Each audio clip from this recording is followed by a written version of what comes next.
What if money disappeared tomorrow? It wouldn't happen with a bang.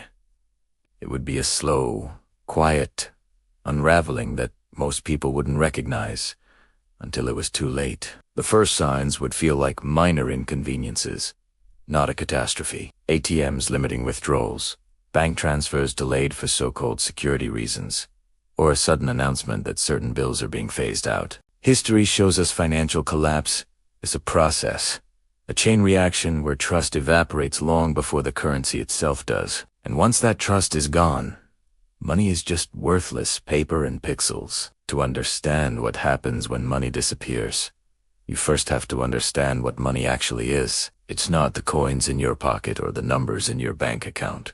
At its core, money is a shared belief, a collective agreement that this token can be exchanged for goods and services. When that belief is strong, a single piece of paper can build skyscrapers. When it breaks, no law or government can restore it overnight. This isn't a new story. The fall of the Roman Empire didn't just happen on the battlefield. It happened in the mints.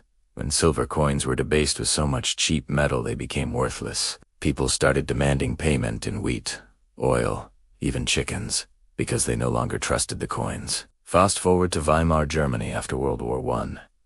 In 1923, prices doubled every few days. People were paid twice a day so they could rush to spend their wages before they lost value. Entire wheelbarrows of cash were traded for a single loaf of bread. Money didn't just disappear. Physically, it disappeared in the one place that matters, the mind. More recently, in Zimbabwe's hyperinflation in the 2000s, the government printed $100 trillion bills, a number that sounds like satire, yet it bought barely enough groceries for a few days. The common thread in all these cases is the same.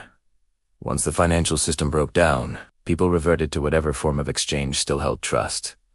Gold, goods, foreign currency, anything but the national money.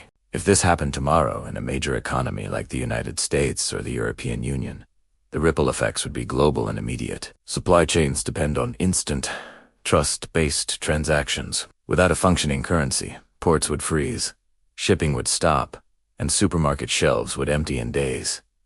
The shock wouldn't just be economic, it would be deeply psychological. For generations, we've assumed our bank accounts are safe and our paychecks will clear. If that illusion shatters, panic takes over. Historically, when money collapses, people don't just lose wealth, they lose the framework of their daily lives. The gap between those who prepared and those who didn't becomes brutally visible. Today, in the shadow of banking instability, many see crypto as an escape hatch, a decentralized way to hold value when the traditional system looks shaky. But let's not romanticize crypto as a silver bullet. It depends on electricity, internet, and functioning exchanges, all of which could be disrupted in a true systemic collapse. It would be one piece of a very messy survival puzzle.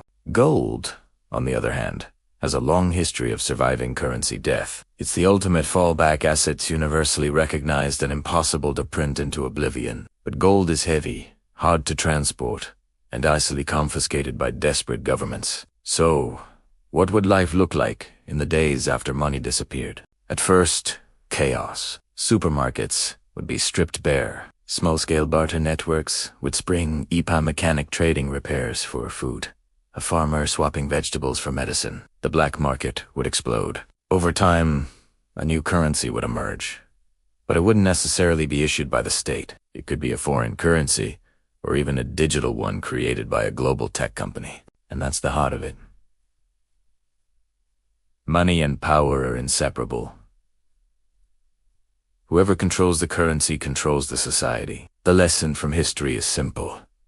If your wealth exists only inside the financial system, it's not truly yours. Bank deposits and stocks are just claims on a system that can be frozen or erased. Real wealth is diversified and tangible. It might be physical assets, useful skills, or networks of trust. The people who survive currency collapses are never the ones who trusted the system blindly. They're the ones who understood that the system is only as strong as our belief in it. If this gave you a new perspective on how fragile our financial system really is, think about what wealth means in your life. What could you trade, build, or hold that would still have value if the numbers in your account vanish tomorrow. Because money is only an idea, and when the idea dies, you'll want something real in your hands. Hit that subscribe button. History has the answers, and I'll show you where to look.